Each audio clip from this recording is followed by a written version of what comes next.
This mostly to distract her, because I think she wants to jump off, and this brings her back. Although she might just turn around and bite me. I have to be very careful.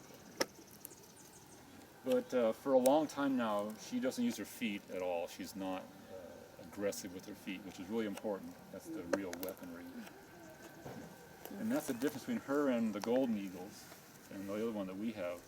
Is the goldens, they use those feet all the time. They are, we call it footing, where they actually attack you, and he'll do it just like that. In a second, he'll just snag you with that foot. Does she know how to fly? She does know how to fly, yeah. How is Shaitan doing? He's doing okay. I handle him once in a while just to keep him kind of, you know, because we have to still handle him and do. We have to be careful. Like with Shaitan, the golden, when we found that kind of hanging helps trigger his bad responses. So we got to get him up right away. Otherwise, he's got like it's almost like an epilepsy form, and he'll have a seizure every now and then. It seems to be triggered by being upside down or too long. Some of the owls, they just hang upside down. They'll do it all day long. They just, like, they don't care.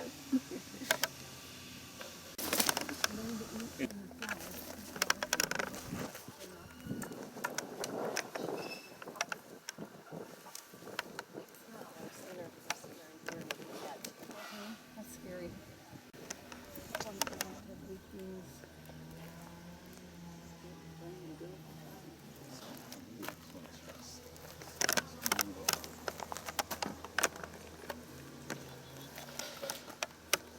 I think this is the calmest she's been around old groups in a long time, almost ever. So. She's just, well, what we feed her is the food that we have on hand.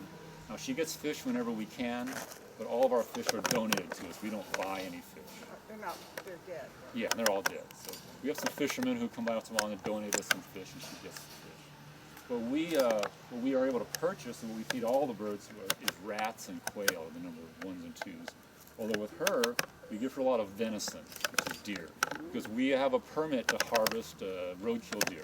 And the Caltrans, we actually have one of their guys as one of our volunteers as well, and so they bring us dead deer on a sort of a regular basis. And we can butcher it and keep that, as long as we feed it only to animals. No humans can eat the meat. So we get a lot. We'll pack our freezer with deer meat. Wild animals. They are.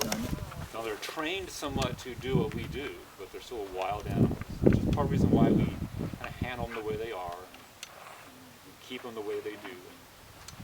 We don't try to go any way past it, so they're not pets. We don't pet them and hug them, because they're wild. So I'll tell you a good little story though. This is I gave her a fish a while back, a trout. It's a pretty big sized trout. So I hand it to her, and right away she jumps on it. And she puts her right claw right on the head of it and holds it tight, and her left on the body, and starts eating in the middle between her feet, starts ripping it apart. Well, pretty soon she's torn it in half, and she's got the head in this foot, and the body in this other foot. But she picks it up now. She's got the tail half in her mouth, and she's about to drop it. And so she has one foot, her left foot's free, her right foot's in a ball on the head of the fish, which is slippery, and she can't stand on that because she'll slip off. So she can't let go of the perch of the left foot or she'll fall off. She can't move her right foot because she'll drop the head. But she's about to drop the tail out of her mouth, and she's like, what do I do? She wants to keep both halves of the fish. So she's got this horrible look in her face for about 30 seconds of what do I do?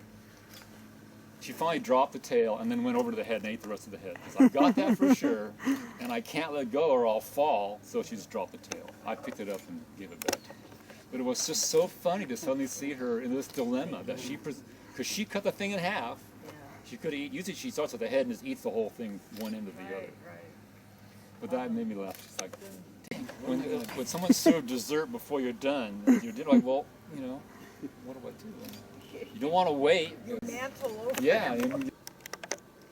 How does she close her beak? What is She she just looking at? closes her mouth like that. But like how? So the top part doesn't really move. It moves, but the top part stays, and the bottom just goes up and down. And it's a perfect fit.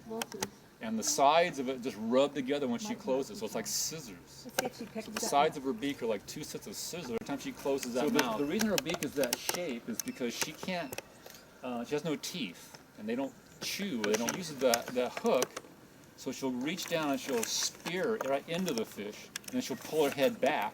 So then those edges act like knives, and or actually it's like scooping ice cream with an ice cream scoop, you know how you scoop it like that? That's how her beak cuts through meat. It just literally scoops right through it. And when she pulls her head back, she's got a big chunk of meat in her mouth like that. Yum. And they just swallow it. Then they just swallow. They don't really chew it. They swallow big Goes gulps. right here. It goes down to here in her chest. We call her crop. So she has like two parts to her stomach, a crop, and then it goes back up over a curve, goes down to her stomach. The food sits in her crop for quite a while, and it breaks down slowly, and then she keeps the roughage, the feathers and the bones and the fur stay in there, and the rest of it goes to her stomach to be digested. And then usually once a day they spit up what's in that crop, and that's a little pile of fur and bone. There's always a little pile of that in her cage every day. We call it castings. We have a red-tailed hawk. From owls, we call them pellets. See the big clump? So we have birds that are just dying to get in here. Right? Yeah, all the vultures, and they're jealous. Yeah, it's getting wider all the time. So each feather individually, as it comes out, it starts a little tiny feather, then it shoots out and expands. It's already been determined what its color is, and it stays that color. It doesn't change once they're out there.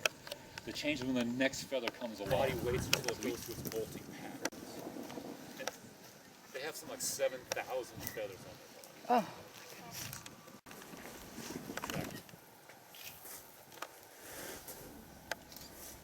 Only got eyes for you.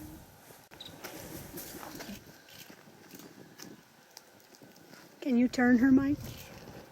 We'll go all around. Thanks. All the directions. Oh, I'm in your picture too. Really? Is that her? Yep.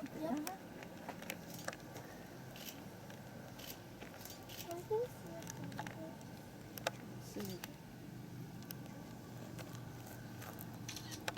There goes some head feather.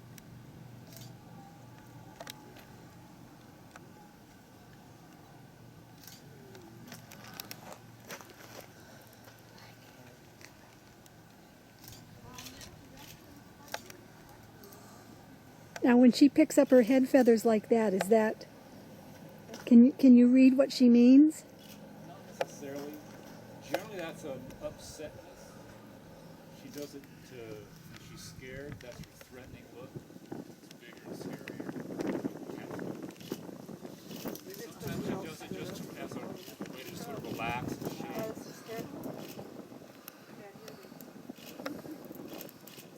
Rocks up there. Rock.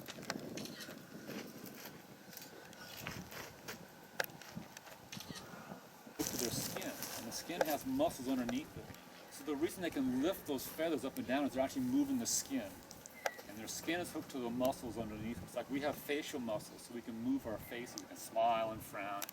And that's what she does. So when her hair goes, the feather goes up in her head or her body goes out, she's actually moving her body's skin, and it's in big pieces. So she can't move an individual feather, but she can move her skin on her head and make all the feathers stick up, all the feathers lay down.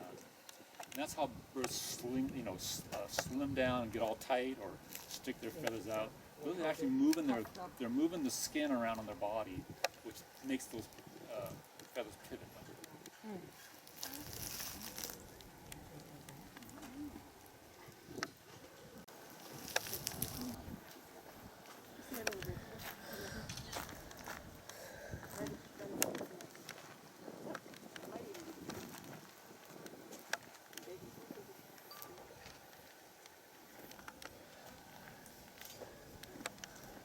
I'm pretty impressed. She's standing up nice and straight right now. This is a pretty good sign.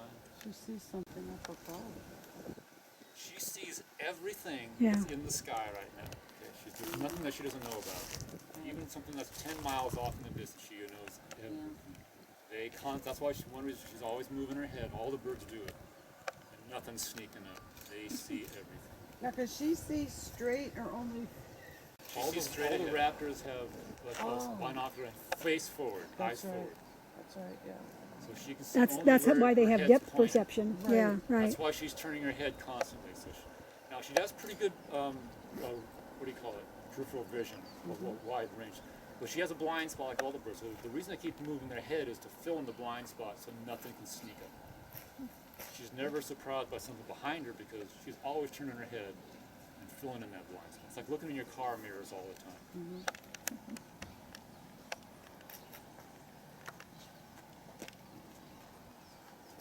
She sleeps, she'll turn her head completely around and tuck her beak down along her spine. And the end of the back feathers ruffle her shoulders up and be completely a headless bird, just a blob with no head at all. And that's how they sleep and keep their head warm.